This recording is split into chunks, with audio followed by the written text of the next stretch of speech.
എല്ലാവർക്കും നമസ്കാരം. ഇന്നത്തെ ശുഭചിന്ത: നാം എത്ര നിസാരരാണെന്നും നാം എത്ര അസ്വതന്ത്രരാണെന്നും നമ്മെ നിരന്തരം പഠിപ്പിച്ചുകൊണ്ടിരിക്കുന്ന അല്ലെങ്കിൽ അനുഭവിപ്പിച്ചു കൊണ്ടിരിക്കുന്ന ഒന്നാണ് കോപം.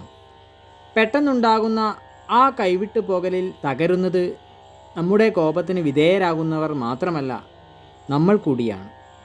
ശരീരം മുഴുവൻ വിഷം നിറയുന്ന പോലെ വലിഞ്ഞു മുറുകി കലുഷമാകുന്ന നാഡീഞരമ്പുകൾ, വികൃതമാകുന്ന മുഖം, തനിക്ക് തന്നോട് തന്നെ വെറുപ്പ് തോന്നുന്ന അനുഭവം, എല്ലാ കൊടുങ്കാറ്റും അടങ്ങി ശാന്തമാകുമ്പോൾ നിയന്ത്രണം വിട്ടുപോയ മനസ്സിനെ പ്രതിയുള്ള പാശ്ചാത്താപം, ന്യായീകരണം, ഉറക്കമില്ലായ്മ, പ്രശാന്തമായ അന്തരീക്ഷത്തെ അപ്പാടെ കലുഷമാക്കാൻ നമ്മുടെ ആ ഒരൊറ്റ പൊട്ടിത്തെറി മാത്രം മതി.